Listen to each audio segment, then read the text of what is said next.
Hi, everyone. I'm Manu Kakopian, and I am pleased to be joined by UFC bantamweight champion Sean O'Malley, who's headlining UFC 299 in a rematch fight against Marlon Vera.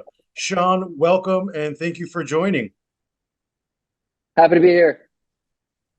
Absolutely. And, a lot has changed since that last fight with Marlon 4 years ago. Most significantly, you're now the king at 135 pounds in the UFC. For the viewers who don't see it, it's kind of right over your shoulder there, that championship belt right there, that glistening gold.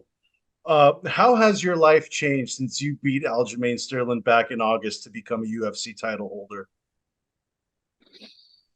Yeah, nothing's really changed. I feel like I kind of was always a star. I kind of, I'd been making money. I think a lot of people that had, that become champion, they start making money for the first time. They start, getting recognized for the first time. I had all that before I was champ, so not a lot's changed. Made a lot more money, got a lot more popular, but not a whole lot's changed. How do you see Chito evolved and developed since you last fought him 4 years ago?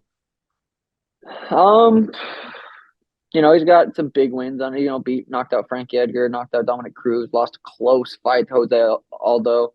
He's got a lot of experience. A lot of 5 round fights. Good fight against Rob Font. Just he's got a lot of experience. He's a tough, durable dude. And how would you assess your performance against Sterling? I mean, it was a star in the making performance, but looking back at it now, you've had some time to think about it. How would you assess that performance?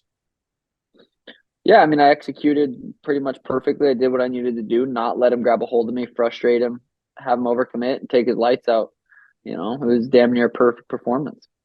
hmm you're also promising to take the lights out of the sport on the other side of the street, boxing. You've been involved in some back and forth beef with Ryan Garcia in recent days. You've called out Gervonta Davis also recently. Why do you believe you can do something perhaps the likes of your brethren Conor McGregor couldn't in a boxing ring? Why are you that guy to buck the trend? Yeah, I don't know if that'll ever happen. Obviously, I kind of planted the seed a while back, saying, "Hey, if they continue to grow, I continue to do what I do in this sport. We could have a big fight someday." That's what I'm in this business for pure entertainment and money. So a big boxing crossover. If that's what the fans want to see, if the fans aren't about it, then it doesn't sell. So it's really what the fans want. So I like to have a lot of options for the people, and I like to have a lot of options for myself to move forward. Obviously, the today's generation is used to these crossover matches. They call for it. Uh, Something perhaps the old guard wasn't embracing too much. Is that something that you've also had a chance to talk to the UFC with Dana White? Is like Dana White on board for you to make this crossover into boxing as well too? They don't love it, but they do say if it generates revenue, if it makes a lot of money, they're not going to say no. But I think for that to actually make a lot of money, guys like Ryan Garcia, Gervonta Davis have to continue to build themselves as superstars, as do I. I'm not, in a position right now. Could we do a crossover fight and be big? Yeah, but we don't want it to be big. We want it to be huge. So, we both sides got a lot of work to do. Do you think Ryan can hold up to his end of the stick and keep winning? He's No. been very uneven ever since that Gervonta loss. Even this week with the press conference build up of the fight just yesterday, he was up to semantics. Well, what do you make of all that? And do you see him as a serious fighter? Yeah, I mean, he's a young kid. I think he's 25 years old, made a lot of money, making a lot of money, becoming very popular, famous at a young age is dangerous. I gradually kind of became more popular since I was 22, 23, 24, kind of grew up in the spotlight. And, thankfully I didn't make that much money. If I would have made as much money as I'm making now, when I was 23, 24, 25, it's hard to say how you turn out. It's just, money, fame goes to your head. Seems like he's kind of doesn't have good people around him. And you need good people around you. You need to stay focused to be able to continue to rise. Not that he can't do it. Maybe he's going through a little phase, but you never know. Mm-hmm. How a lot of times when fighters become champions, the hunger either multiplies or they kind of have to figure out ways to keep themselves hungry when they reach that Mount Everest, as they say. How has the drive changed for training camp for this one against Vera, considering you're trying to avenge a loss that was an incomplete performance considering the injury 4 years ago? Yeah, my main goal wasn't just to become champ. My goal is to, be the biggest star that I can possibly be. And I still had a lot of years left to do that. So I'm not really maxed out on motivation. It didn't really peak out just because I became champ. Definitely just as hungry, if not more. Especially if, going against Chito. I want this fight. I'm excited for this fight, and we're like 9 days away. It's crazy to even say that. I'm still in Arizona right now, but in a blink of an eye, I'm going to be on a plane to Miami. And but yeah, very excited. Yeah, definitely.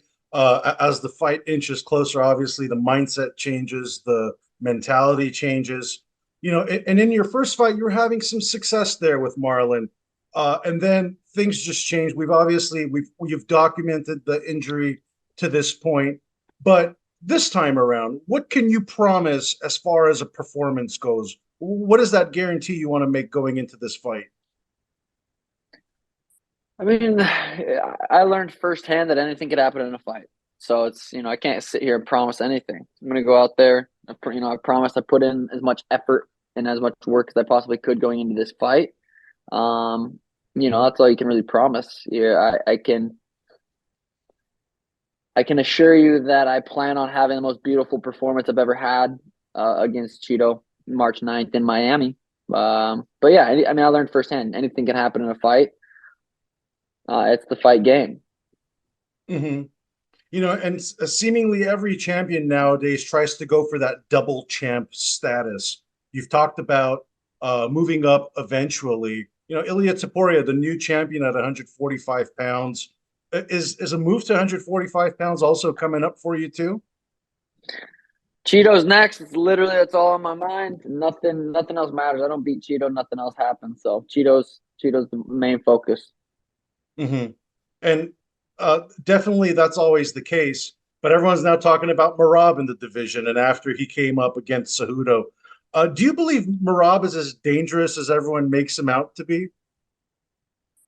Yeah, Marab's a very dangerous opponent. He's got a good gas tank. He's got a good chin. He's been rocked a few times, but it always kind of seems to wake him up and get him going. So yeah, I think he's very dangerous. I think he's on a 10 fight win streak.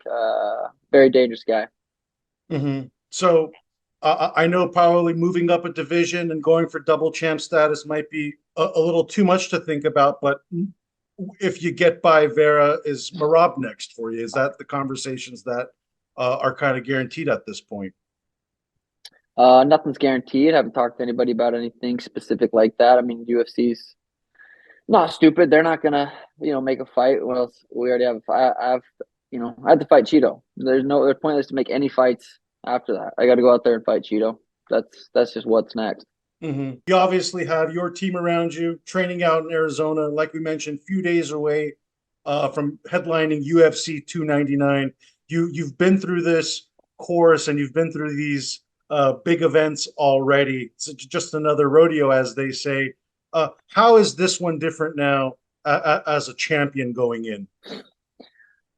UFC 299 live on pay-per-view. That's how it's different. I'm getting the pay-per-view points. Very excited about that. That's been something I've been vocal about since before I was even in the UFC. Came into the UFC saying, I want to be a pay-per-view star someday. I want a main event, defend the belt, get pay-per-view. Here we are. So it's really cool. I feel like I'm in a really cool position right now. It's like a dream come true. So it's exciting. I think and it's hard to do big pay per view numbers just because it's so easy to stream fights. So, I'm thinking it'll be cool to be able to do a big pay per view. I do think a lot of these dorks that stream the fights will, they'll buy the pay per view. I want big pay per view numbers, and it's exciting. So I'm excited to see how it does. Is it safe to say you're the new UFC cash cow? I mean, we'll see after this fight. I am headlining UFC Miami. They always go big in Miami. So, I think they put me in this position for a reason.